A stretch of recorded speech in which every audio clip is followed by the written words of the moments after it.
Dərsimiz olacaq Qaraqoyun dövləti. Açıq qoy qapını, bağlama ehtiyac yoxdur. Uşaqlar, başlayırıq Qaraqoyun dövlətinin tarixini öyrənməyə.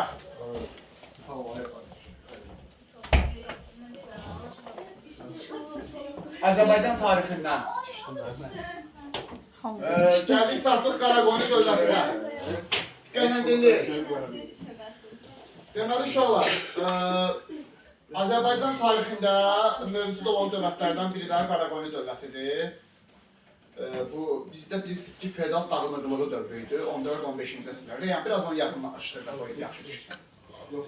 Azərbaycan ərazisi bilirsiniz ki, 13-14-cü əsrlər, belə deyək, 15-ci əsrin əvvəllərinə qədər feodal dağınıqlığı dövrüdür. Feodal dağınıqlığı nəyə düşərlər? Ölkə ərazisində vahid dövlətin olmaması. Bilirsiniz ki, feodal dağınıqlığı olanda həmişə ölkəyə yadilli basqınları baş verir.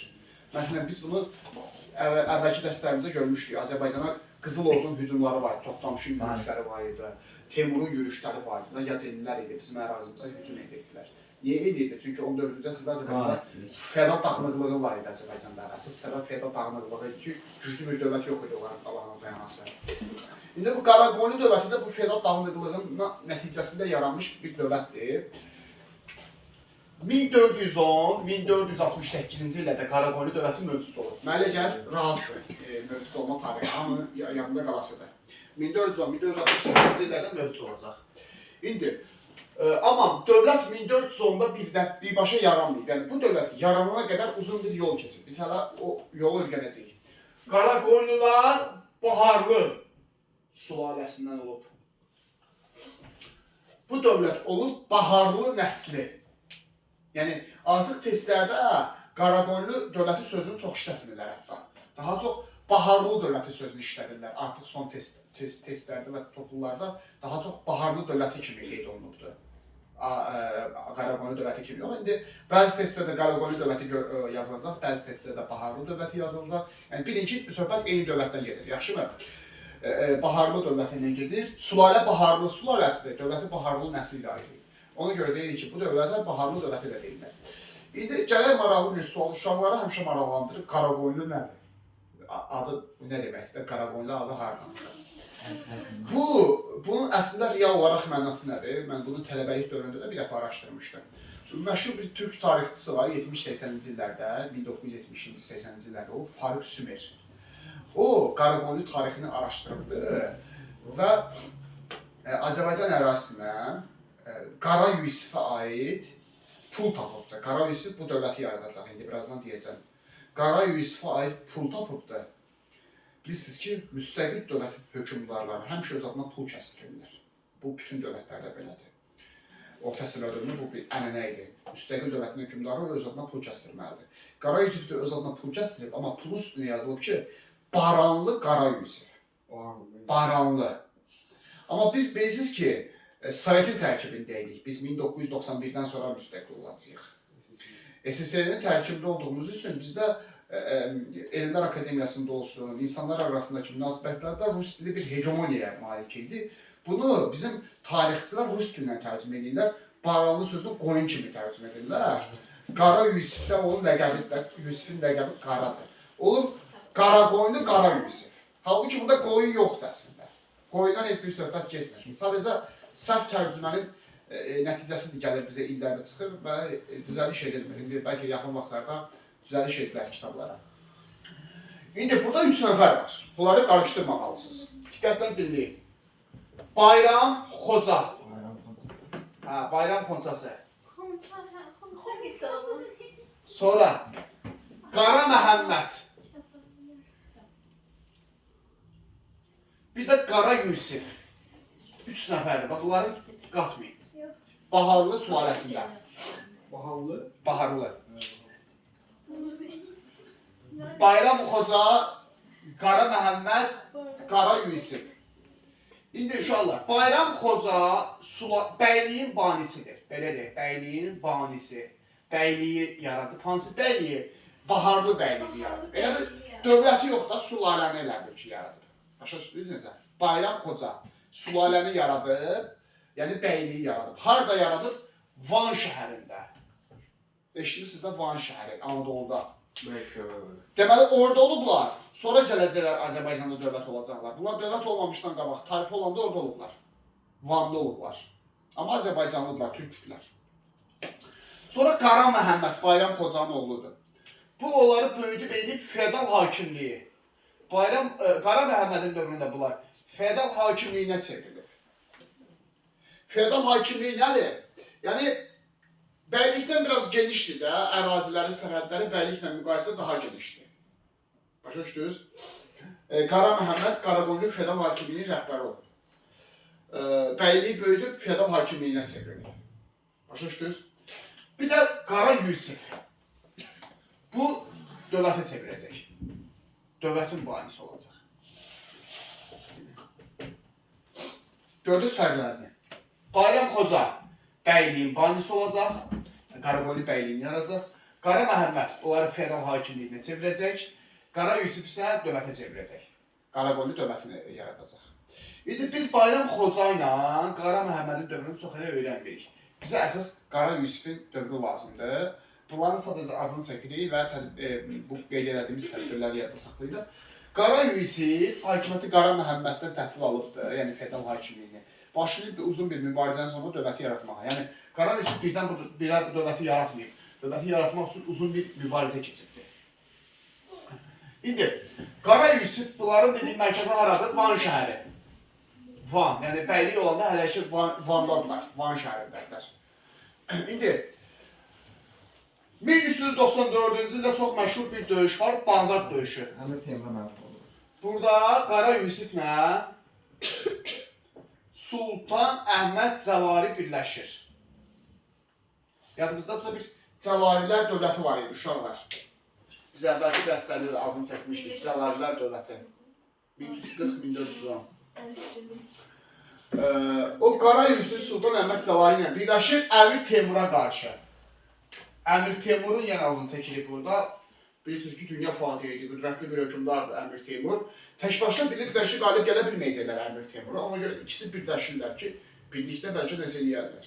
Teymura qarşı birləşirlər Qara Yusiflə Sultan Əhməd Cəlari, amma Teymur bunları məğlub edir yenə də. Birləşmələr var. Teymur bu ikisini də məğlub edir. Bir de git çıkmıyor, Türkler beni yer. Bu özü git də, Teymur'da indi Teymur Qara Yusiflə Sultan Əhməd Cəlari məğlub edir. Bir de özü sana sorayım mesela. Niye Teymur leştirir ona ne ki? Dedikdə keçirlər, o sol ayağı yeriyə bilmir, topal idi. İndi şey, Teymurlar ne dedilər, topal Teymurda deyirlər. Teymur Yubanov. Teymur bunlara qalib gəlir, uşaqlar. Bunlar Teymurun əlindən qaçır, Teymurun qorxusundan qaçırlar. Osmanlı dövlətində sıxınacaq alırlar. Bilirsiniz ki, Osmanlı ilə Teymurlar düşmən olubdur. Və Ankara döyüşündə döyüşmüşdülər. Yadınıza gəlir, neçənci il idi Ankara döyüşü? Teymurlar Osmanlı məğlub eləmişdi, düzdür? Ondan sonra Osmanlıdan da qaçırlar, Misirdə sıxınacaq alırlar. Kim benim? Qara Yusiflə Sultan Əhməd Cəlali Teymurun qorxusundan Misirdə sıxınacaq alırlar. Amma Əmir Teymurun Misir hakiminə məktub yazır. Deyir ki, at onlara həbsə, onlar mənim düşmənimdir. Misir hakimi də Teymurun qorxusundan bunları həbs edir. Niyə pisləşdirsin arasını Teymurla bunlara görə? Bunlar düşürlər həbsə və həbsdə qalırlar. Şansları gətirir ki, 3 il həbsdə qalırlar. Çünki 1405-ci ildə Teymur ölür. Yadınızda qeyd eləmişdik. Teymur ölür. Teymur ölən kimi Teymurilər zəifləyir. Misir hakimi də bunları azadlığa bıraxır ki, bu ev yox çıxsın. Yani öz əzəlini ölür. Öz əzəlini ölür. Xəstəlik ölür.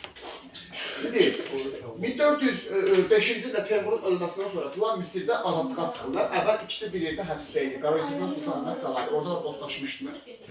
İndi uşaqlar, Teymurun öldükdən sonra buranı deməyin də, bunlar çıxdılar azadlığa və hər ikisi tərəfdarlarını toplayır. Qara Yusif gedir Van şəhərinə. Bunlar Vandadılar, bəylik olanda, hələ ki bəylikdir də, Qaraqoyunlu bəyliyindən söhbət gedir hələ ki. Qara Yusif gedir Van şəhərinə, öz tərəfdarlarını yığır başına ki, Teymur ölübdür, toparlanaq.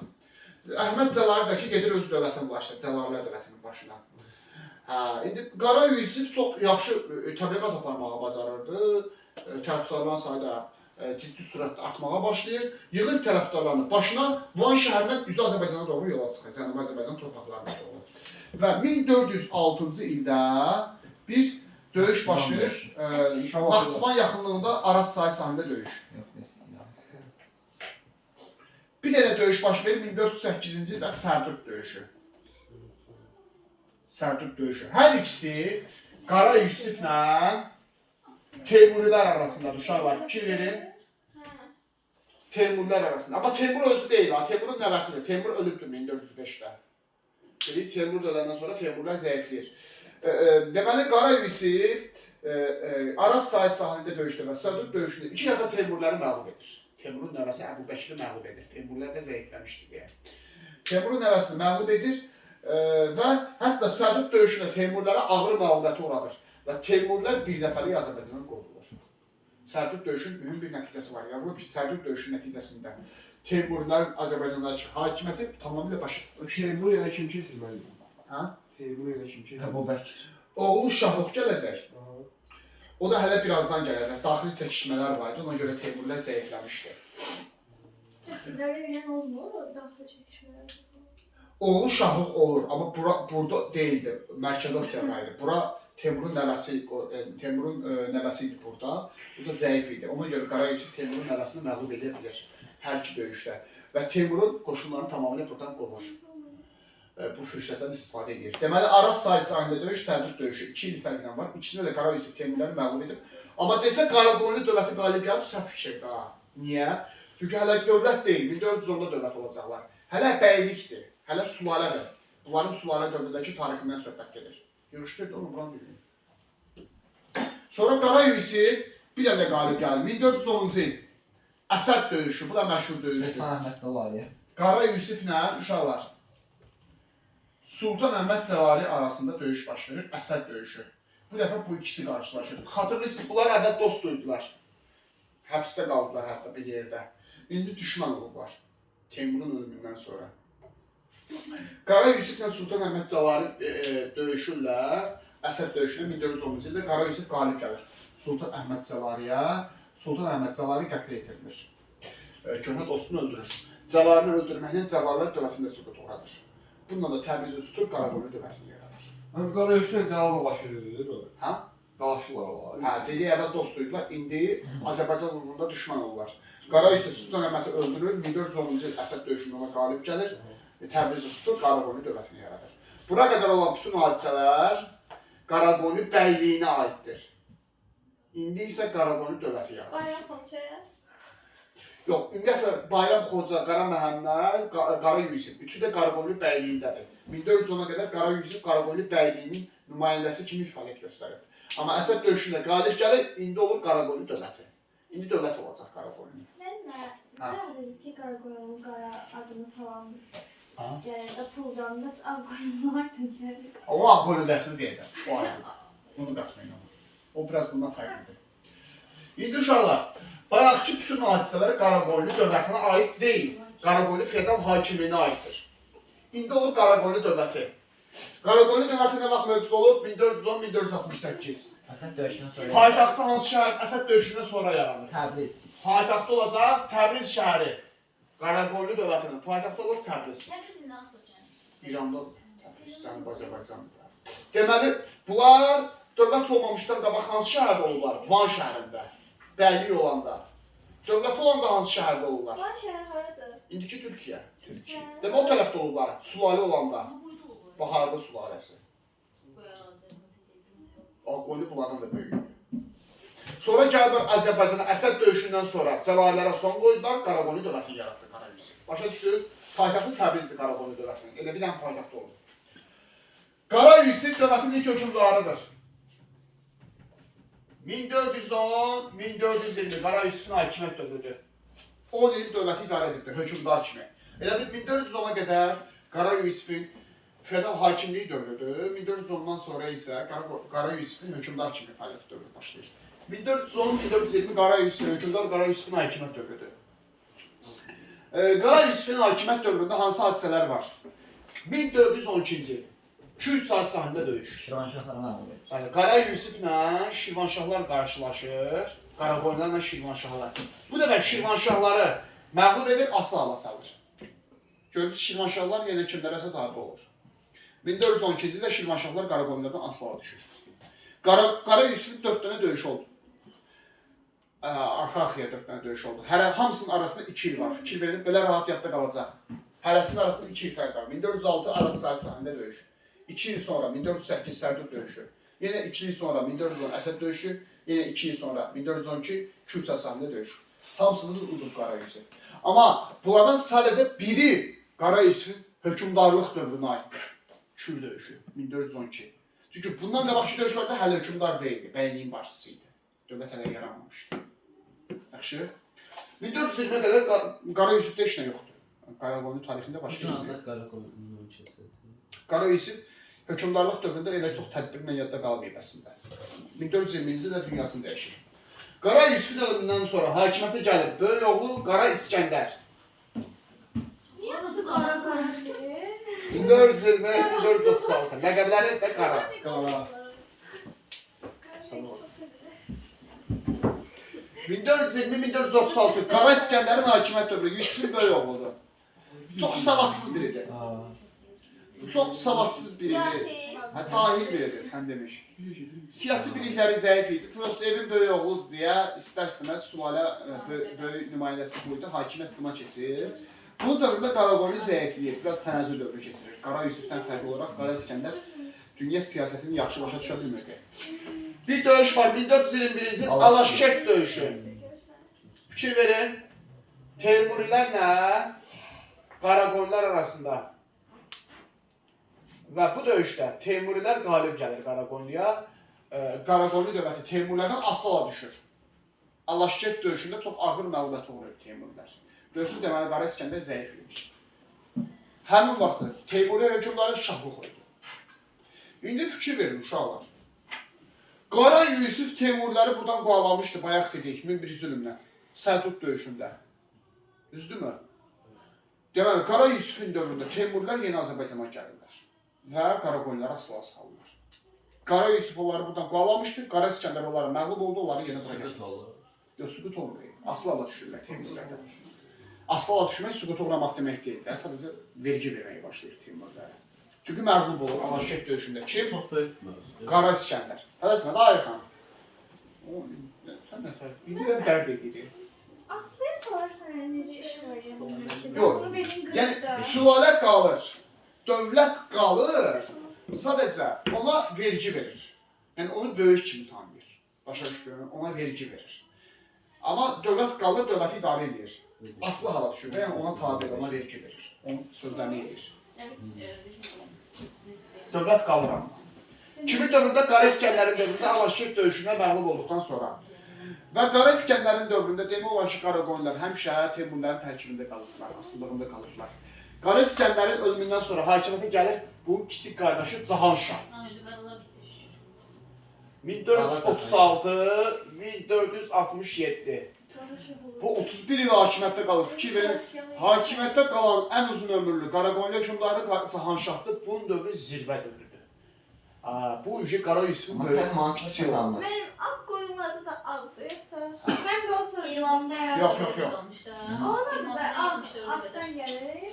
Başqa məsələ, onu gəlirlər deyək. 124 O biraz uzun Ansın, məsələ. 52. Ne kadar şafar kaldı? Neyse. Sayılır, hayır Ayxan. Deməli uşaqlar. Ama Allah görüşürüz.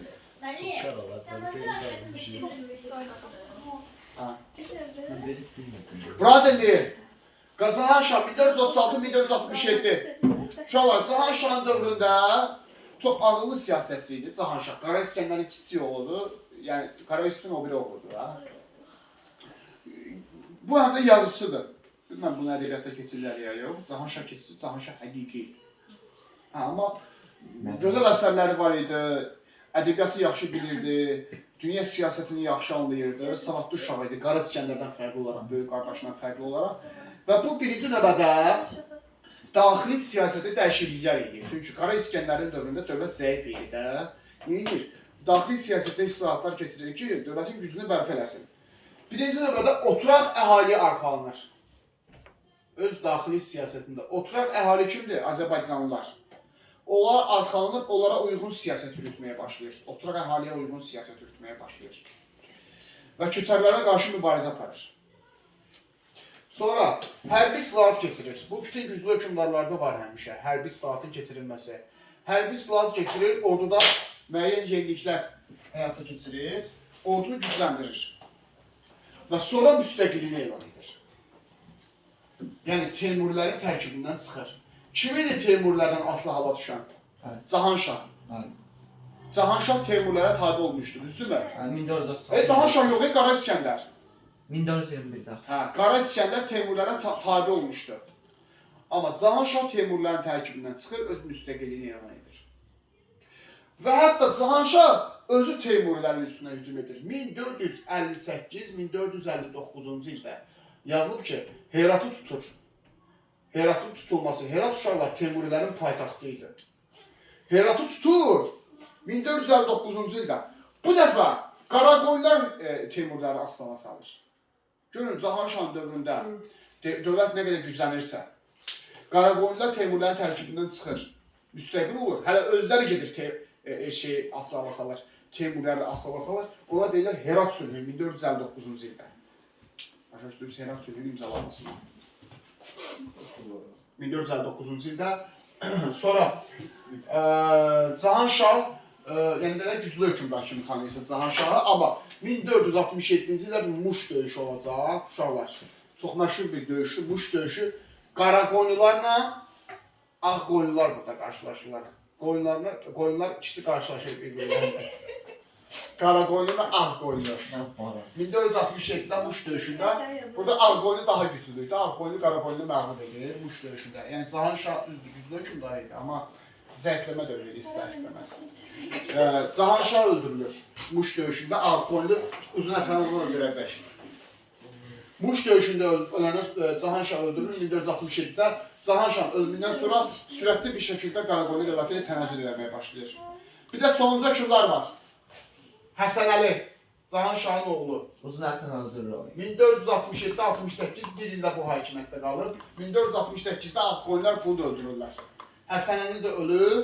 Qaraqoyunlu dövləti dağılır, yerində Ağqoyunlu dövləti yaranır. Üç müharibəsini öyrət oldu. Böyük oğluydu Cahanşahın. Döyüşlər olub belə.